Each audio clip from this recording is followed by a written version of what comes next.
guys, Big Cheese coming at you with something that's going to be a little bit different. I don't know how well this is going to go over, but I have something that I want to share in a series, and I'm not sure how long this is going to be because I like to keep my videos short. But I also like to listen to things that encourage me, things that get me to thinking about how I can develop my skill set or how I can improve in some area of my life. And a lot of times on my way to work is when I have the opportunity to listen.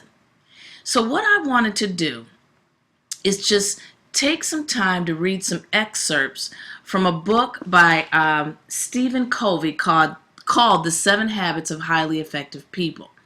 Now, I was going to try to make this series me summarizing what he's saying, but guys, if any of you have read this book, it is heavy, it is deep. So what I want to do is, in this first video in this series, is I want to just start out with some of the quotes of some of the people that he interviewed before he wrote this book. And the reason I'm reading it is because I believe that a lot of us can find ourselves in one of these quotes. And I'm going to read them, and then I'm going to shut this video down, and then the next series we're going to begin to dissect and dive into exactly what we can do to grow ourselves. This book is life-changing, and it actually does say it, a wonderful book that will change your life. This is the truth. So let me just start out with this. And this is going to be weird because I feel like I'm in a classroom reading to children. But that's what I'm going to do, and that's what's kind of different. So I hope you like it. If you're driving, you shouldn't be looking at me anyway. So just listen. Okay. Inside Out. There's no real excellence in all this world which can be separated from right living. David Starr Jordan. In more than 25 years of working with people in business, university, and marriage and family settings, I have come in contact with many individuals who have achieved an incredible degree of outward success, but have found themselves struggling with an inner hunger, a deep need for personal congruency and effectiveness. That means coming together effectively. And for healthy, growing relationships with other people. I suspect some of the problems they have shared with me may be familiar to you. And here we go. My teenage son is rebellious and on drugs.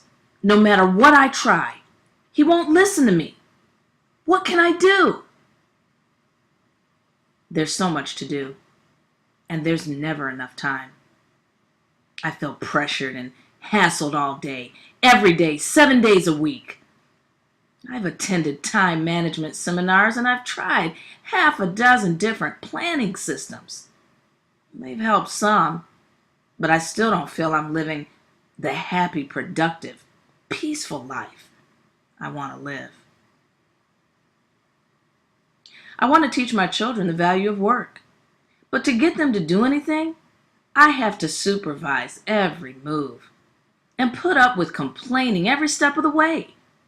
It's so much easier to do it myself.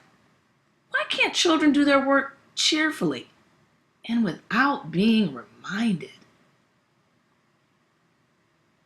I'm busy, really busy. But sometimes I wonder if what I'm doing will make any difference in the long run. I'd really like to think there was meaning in my life, that somehow things were different because I was here. I see my friends or relatives achieve some degree of success or receive some recognition, and I smile and congratulate them enthusiastically. But inside, I'm eating my heart out. Why do I feel this way? I have a forceful personality. I know. In almost any interaction, I can control the outcome. Most of the time, I can even do it by influencing others to come up with the solution I want. I think through each situation, and I really feel the ideas I come up with are usually the best for everyone. But I feel uneasy. I always wonder what other people really think of me and my ideas. My marriage has gone flat. We don't fight or anything. We just don't love each other anymore. We've gone to counseling. We've tried a number of things. But we just can't seem to rekindle the feeling we used to have. So I'm wondering how many of you heard yourself in some of those little comments, maybe in more than one.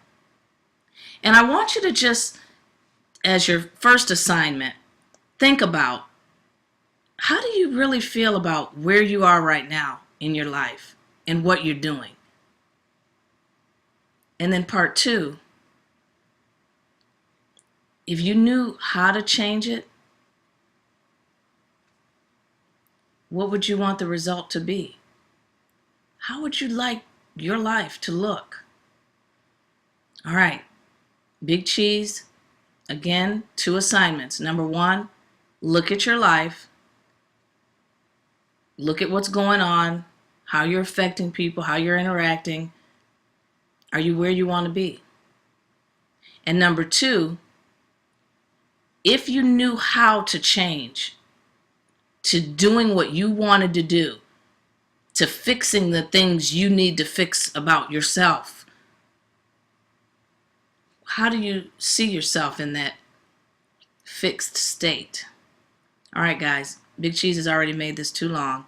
We're going on 7 minutes.